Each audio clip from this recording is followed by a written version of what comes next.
Another April means another Feh Channel. This time we got some exciting news with much less drama, thank God. We also have a new voice actor for Feh the Owl. From my understanding, the production of Feh Channel was being handled in Japan, and Feh's English voice actor was also stationed in Japan. However, the English version of the Feh Channel is now being produced in the US, so they chose a new voice actor. Not sure if it's confirmed, but a lot of people have a strong idea of who it is. Now in this video, I'll be talking about what was announced and giving my thoughts on the details. First up, we are indeed getting a celebration for the 38th anniversary of the Fire Emblem series. The actual anniversary is April 20th, but we are getting a few things earlier in the month. For the celebration, we are getting a login bonus, quest, purchasable anniversary packs, and a tap battle event. We are also getting a Grand Hero Battle Revival. 12 Grand Hero Battle units from each main game will be featured for 2 days before being rotated out. Some pretty solid choices here like Aversa, Fondelthea, Nesala, and Kemp, and you can't forget about the glorious Oliver. There will also be anniversary reward maps, 13 in total for each main game plus Tokyo Mirage sessions. You can get 2 orbs from each one, so that should be an easy 26 orbs just for checking in. On April 8th, we will also have a free 5-star unit event. Basically, from a selection of the main characters of each Fire Emblem game, you're going to be able to summon one of them randomly. It said summoning stone colors are also random, so I think it's just going to be a typical 5-stone selection, and what you get is what you get. Trying to get a specific red unit here is literally a crapshoot, kind of the issue when all your main characters use legendary swords. If you're going for red, good luck to you. Now blue is slightly better. There is Ephraim, Azura, Micaiah, and Tsubasa, but you also got male Robin and female Corrin, who are super common units. Ninian can also be gotten for free from the Hero's Path quest. If you want a green unit, you have a 1 out of 3 chance at either Hector, Julia, or Deirdre. 1 out of 3 for distant counter doesn't seem that bad, but you do need to actually get a green orb first. Last, if you want a colorless unit, there is either Soth or Nana.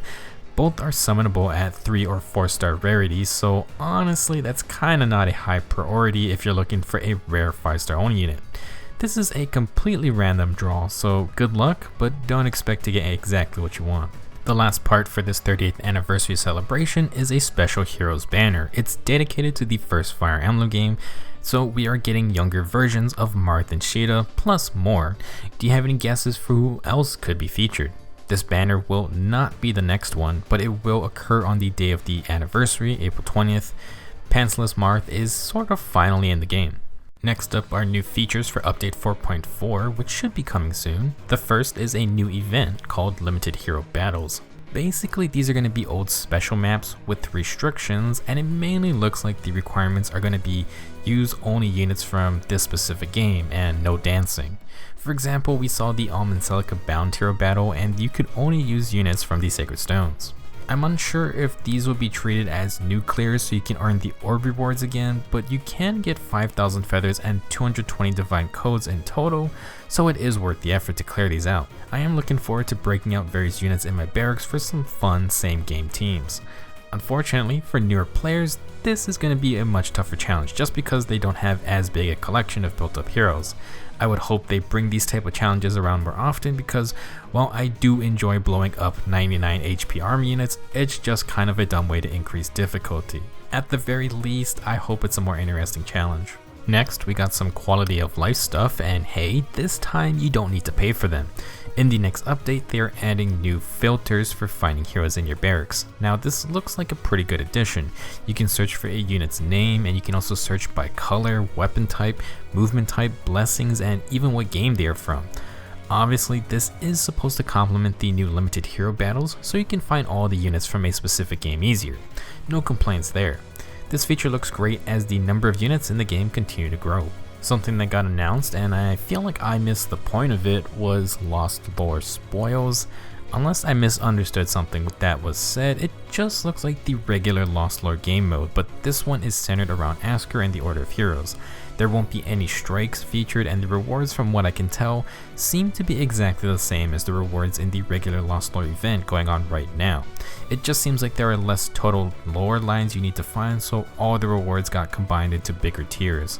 It didn't look like anything else changed, so I don't exactly understand the need for a new title for this, but maybe it's a shorter time limit and maybe it'll be more frequent, or maybe it's just a one-off thing because it revolves around the Order of Heroes.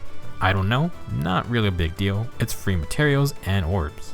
The next change is for Aether raids to help out our newer players. Those starting out recently are obviously at a huge disadvantage because the level of the offensive fortress can give you bonus stats, or it can give the enemy bonus stats if it's not high enough.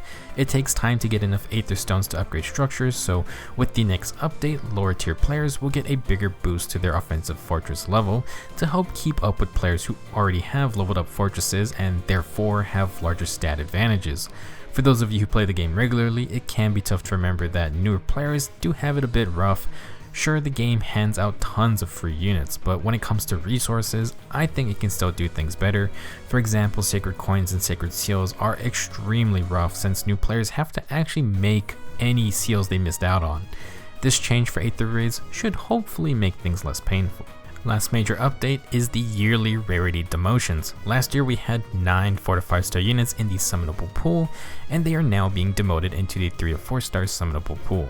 This is good for those of you looking for some new fodder skills or maybe new merge projects. I know I have my eyes set on more Tethyses.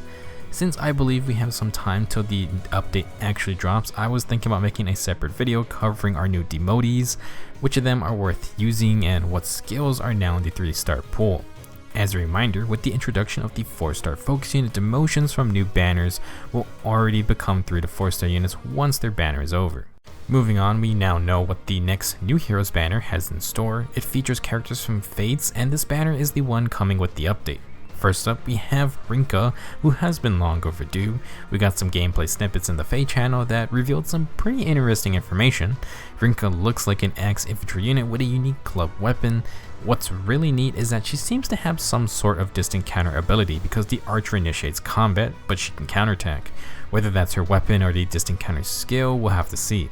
We can also see that when Rinka gets hit, she gets 2 special cooldown charges, so she may also have a breath A skill or a similar effect on her weapon. Already looking like a fun unit.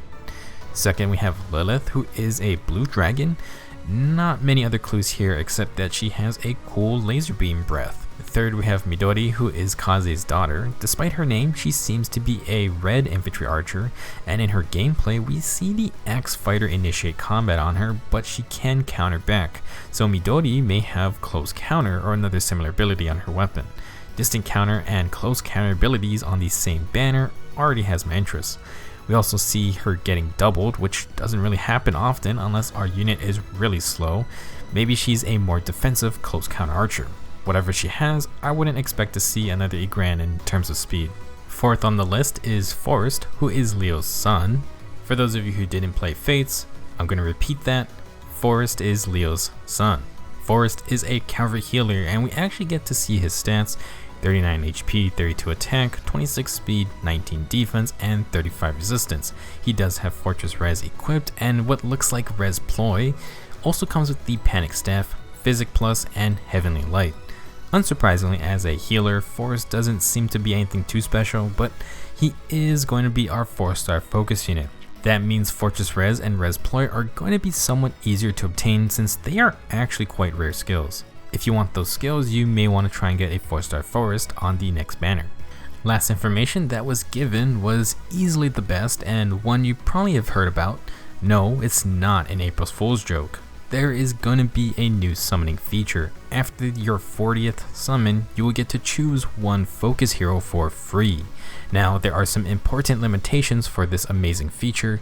First off, it only applies to new hero summoning events. This is not going to be available for special limited time units, the legendary or mythic banners, and well, just about any other banner on the side.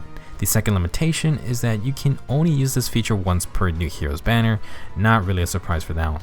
Let's walk through the process. Now, the 40 summons do count free summons, including the 1 free pull for every banner, as well as the first summon tickets from Forging Bonds. This means you can knock off 5 summons out of 40. That means we need to do 35 actual summons that cost orbs. If you did 35 single summons at a 5 orb cost each, that means the maximum amount of orbs you will spend is 175.